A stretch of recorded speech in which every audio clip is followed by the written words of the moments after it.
mes amis, je voudrais vous parler de la motivation. La motivation dans tout projet qui se respecte, et la perte de poids c'en est un projet, doit être donc basé sur une motivation puissante et même surpuissante, réalisable et durable dans le temps.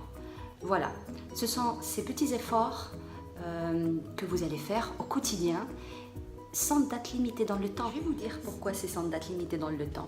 Parce que quand vous avez une motivation réelle, profonde, qui émane de vous, eh bien ça va vous créer l'envie. L'envie, ça va vous faire passer à l'action et ça va vous donner de la passion. Et la passion, ça va vous créer de l'amour. Et quand vous avez de l'amour, ben vous avez du succès parce que vous le faites sans y même y réfléchir. Ça devient ancré en vous, ça devient un réflexe et ça dure dans le temps. C'est ce qu'on veut, non? Alors, pour ma petite histoire personnelle, oui, j'ai changé de décor.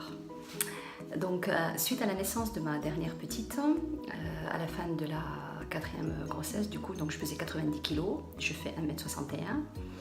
Puis je ne me suis pas trop inquiétée parce que j'avais ma petite et j'étais très contente. Maman comblée, maman heureuse, maman avec 90 kg. Mais le problème est que 10 mois après, ben, j'en faisais 85. Donc 10 mois après, je n'avais perdu que 5 kg.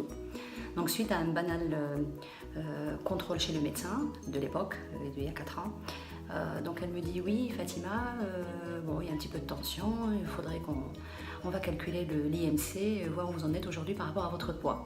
Donc 85 kg, je fais 1m61, le calcul était vite vu. J'étais arrivée à un IMC dans la catégorie obésité modérée. Donc elle me dit, bon ben là maintenant on peut dire que vous êtes obèse. Alors comment dire, ça a sonné dans ma tête comme une cloche. Je me suis dit, c'est bien la première fois et la dernière fois que elle ou n'importe qui d'autre prononçait ce mot obésité ou obèse en parlant de moi. C'était devenu vraiment très clair. Et puis après, ça c'est la première chose, bon c'était une fierté personnelle. Et puis la deuxième chose, c'est que je me suis imaginée, j'avais à l'époque quoi, 37 ans, 37, oui c'est ça, 37 ans, donc je me suis imaginé les 37 années suivantes, ou 20, ou 40, ou 45, je ne sais pas ce qu'il me reste à vivre, mais voilà, je me suis imaginé le temps qui restait dans ma vie, et je me suis dit, mais comment voudrais-je vivre? Et les choses, elles sont devenues très claires, dans mon imaginaire, dans mon imagination, dans mon futur, comment je me voyais, comment je voyais mon futur. En tout cas, très clair de comment je ne voulais pas vieillir. Donc je ne voulais pas vieillir obèse, je ne voulais pas vieillir avec des problèmes de santé, des problèmes de diabète, des problèmes de cholestérol, des problèmes cardiovasculaires, des problèmes de, je sais pas, d'essoufflement, des problèmes d'ostéoporose, des douleurs dans le genou, des douleurs dans le dos, des douleurs dans je sais pas, dans la nuque, voilà, plein de choses. Je me suis imaginé plein de choses et je savais très bien que tout ce que je me suis imaginé, je ne le voulais pas.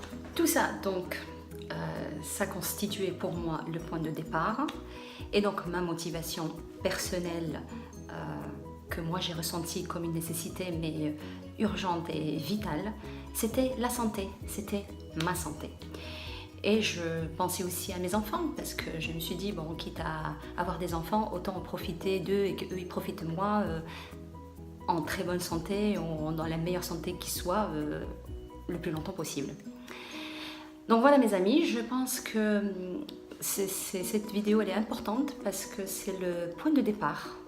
Trouver la motivation. Alors ça peut être le bikini de la plage pour exhiber un joli corps la saison suivante ou à l'été prochain, mais ça va pas être durable. Ça va pas être durable parce que l'objectif il est à court terme. Oui, c'est pour se mettre un joli maillot de bain ou pour être sur la belle plage qu'on aime bien et puis pour se sentir plus ou moins bien dans sa peau et plus ou moins bien vis-à-vis des autres et dans les yeux des autres. Mais ça va durer le temps de la plage, donc les 2-3 mois d'été, même pas, pour ceux qui ont de la chance, hein, parce que ça va durer les 15 jours des vacances qu'on prend en moyenne en général en France. Et puis c'est tout, on repart à la maison et on reprend les mauvaises habitudes et les kilos qui vont avec. Et il y a plein d'autres idées qui peuvent traverser l'esprit au moment de vouloir entreprendre une prise, oui, mais il y en a qui veulent prendre du poids, hein, les ectomorphes. voudrait bien prendre du poids, mais c'est pas ce dont on parle. Donc il y a d'autres idées qui peuvent traverser l'esprit en disant oui, je voudrais maigrir pour plaire à un tel ou une telle, pourquoi pas. Pourquoi pas. Le problème c'est qu'une telle ou un tel, s'ils ne sont plus là, ben, la motivation elle ne sera plus là non plus. C'est dommage. Alors voilà, pour conclure cette vidéo, parce que j'aimerais pas faire des vidéos qui s'éternisent, je trouve ça juste ennuyeux.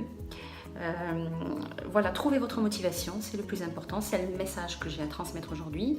Trouvez votre motivation, cette motivation elle doit être profonde, elle doit venir de vous, elle doit être surpuissante, elle doit être inébranlable, voilà. Et elle doit être durable dans le temps. Alors la durabilité dans le temps, ça va être très facile à acquérir parce que lorsque vous aurez trouvé la motivation, bah, ça va être très facile de passer à l'action. Et quand vous passerez à l'action et que vous aimerez ça, bah, ça va vous induire dans un cercle d'amour, amour-passion, et ça va devenir un réflexe. Tous les jours, vous allez vous réveiller en vous disant ben aujourd'hui je fais ça, ça, ça, parce que j'aime bien. Et je voulais conclure en vous lisant un petit passage d'un livre qui m'a beaucoup inspiré. Un livre que je lis en ce moment, mais je n'ai pas encore fini, mais il y avait des passages qui m'ont beaucoup inspiré et avec lesquels je m'identifie parfaitement. Donc bon, le livre il s'appelle Libérer votre cerveau d'Idriss Aberkan, mais le passage il est sur Steve Jobs. Steve Jobs on connaît, c'est quelqu'un qui a réalisé quand même des gros projets, des beaux projets, et je pense qu'on va entendre parler de lui pendant très très longtemps. Donc Steve Jobs avait parfaitement résumé les choses en ces termes. Les gens disent qu'il faut avoir beaucoup de passion pour ce que tu fais. Et c'est totalement vrai, et la raison est que c'est parce que c'est difficile que n'importe quelle personne rationnelle autrement va laisser tomber. C'est vraiment dur, et vous allez devoir le faire sur une longue période. Alors si vous n'aimez pas ça, si vous ne prenez pas de plaisir à le faire, si vous n'aimez pas ça pour de vrai, vous allez abandonner. Et en fait, c'est ce qui se passe pour la plupart des gens.